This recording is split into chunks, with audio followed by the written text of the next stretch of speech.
Hi అండి. ఇవాళ మా ఇంట్లో పూజ బ్రహ్మాండంగా జరిగిందండి. ఇవాళ నేను మా ఇంట్లోనే చేసుకున్నాను పూజ. ముందుగా మీ అందరికీ దసరా శుభాకాంక్షలు.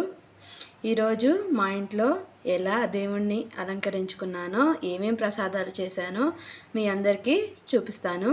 చూసేయండి.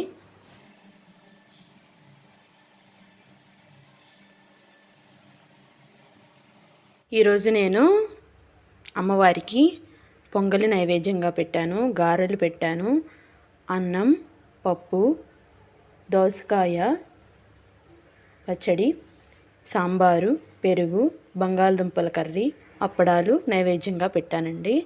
ఇవాళ మా ఇంట్లో ఇలా నేను పూజ చేసుకున్నాను.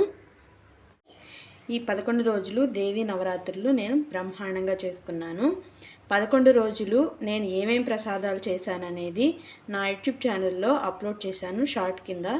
మీరు ఒకసారి వెళ్ళి చెక్ చేసుకోండి. ఈరోజు 11వ రోజు అమ్మవారికి మా ఇంట్లోనే నేను నైవేద్యం సమర్పించుకున్నాను. ఈరోజు ఏం ప్రసాదాలు చేశాననేది లాంగ్ వీడియో పోస్ట్ చేస్తాను. మీరందరూ కూడా ఒకసారి చూసి నా ఛానల్ సబ్స్క్రైబ్ చేసుకుని లైక్ చేసి షేర్ చేయండి.